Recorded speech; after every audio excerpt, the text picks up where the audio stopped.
बहुत समय पहले की बात है। एक राजा था जो बेहद आलसी था। वह न तो अपने राज्य के बारे में सोचता था और न ही उसकी भलाई के लिए कुछ करता था। उसका पूरा दिन केवल तीन चीजों में बीतता था: खाना, सोना और आराम करना। उसकी इस लापरवाही के कारण उसके राज्य के लोग दुखी थे।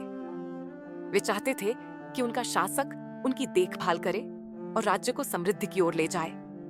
लेकिन राजा को इन शिकायतों की कोई परवाह नहीं थी। वह अपनी आरामदायक जिंदगी में ही मस्त था।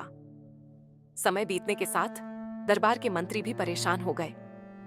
उन्होंने कई बार राजा को उसके कर्तव्यों का एहसास कराने की कोशिश की, लेकिन उसने उनकी एक न सुनी।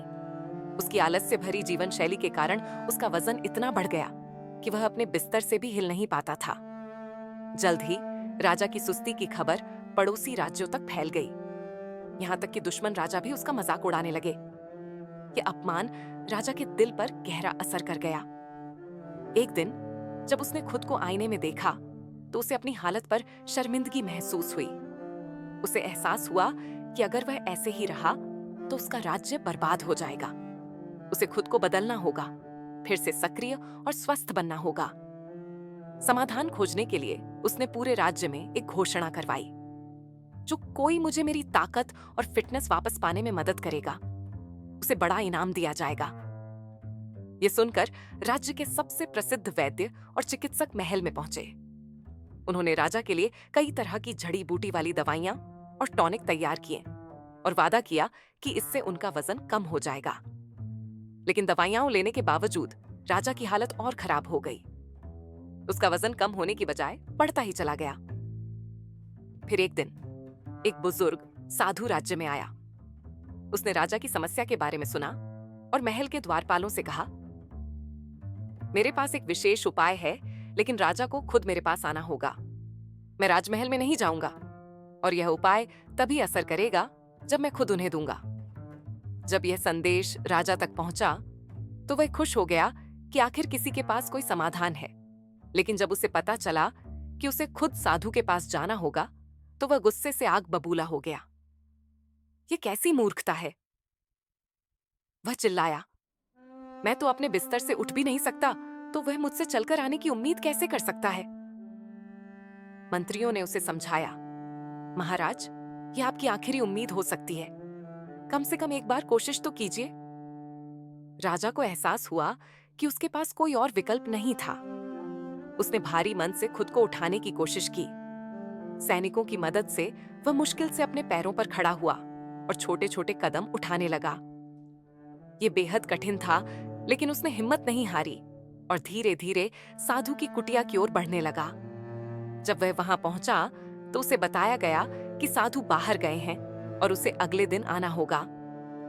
राजा को बहुत गुस्सा आया, लेकिन उसके पास कोई और चारा नहीं था। अगले दिन वह फिर से कठिनाई से चलकर साधु की कुटिया तक गया। यह सिलसिला कई दिनों तक चलता रहा। हर बार साधु कोई बहाना बनाकर उसे अगले दिन आने के लिए कह देते। अनजाने में राजा हर दिन पहले से ज्यादा चलने लगा। एक महीने बाद साधु ने राजा को एक कप पानी दिया, उस पर कुछ मंत्र पढ़े और कहा, इसे पी लो, तुम्हारा इलाज हो जाएगा। राजा ने पानी बड़े उत्साह से पी लिया और पूछा, यह चमत्कारी औषधि क्या है? इसे कैसे बनाया जाता है? मेरे वैद्यों को भी इसे बनाना आना चाहिए। साधु मुस्कुराए और बोले, महाराज, यह कोई विशेष औषधि नहीं, यह तो सिर्फ साधारण पानी है। राजा हैरान रह गया, तो फिर मेरा वजन कैसे कम हुआ? साधु हंसते हुए बोले, आप किसी जादुई औषधि से ठीक नहीं हुए। पिछले एक महीने से आप हर दिन मेरी कुटिया तक चलकर आए हैं।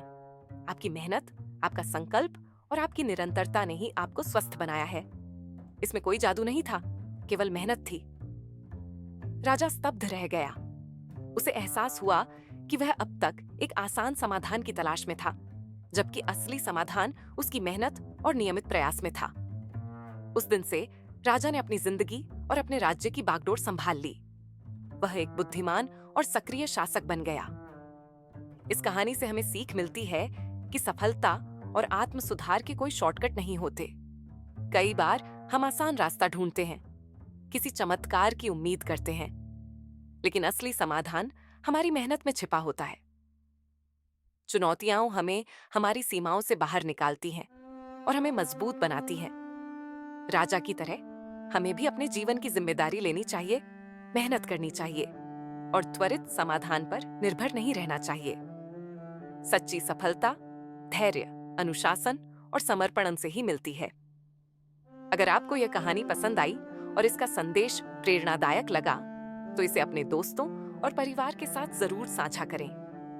और अगर आप ऐसी और प्रेरणादायक कहानियां सुनना चाहते हैं, तो हमारे चैनल को लाइक, सब्सक्राइब करें और बेल आइकन दबाएं ताकि आप कोई भी अपडेट मिस न करें। आपके समर्थन से हमें और भी प्रभावशाली कहानियां लाने की प्रेरणा मिलती है। अगली कहानी में फिर मिलते हैं।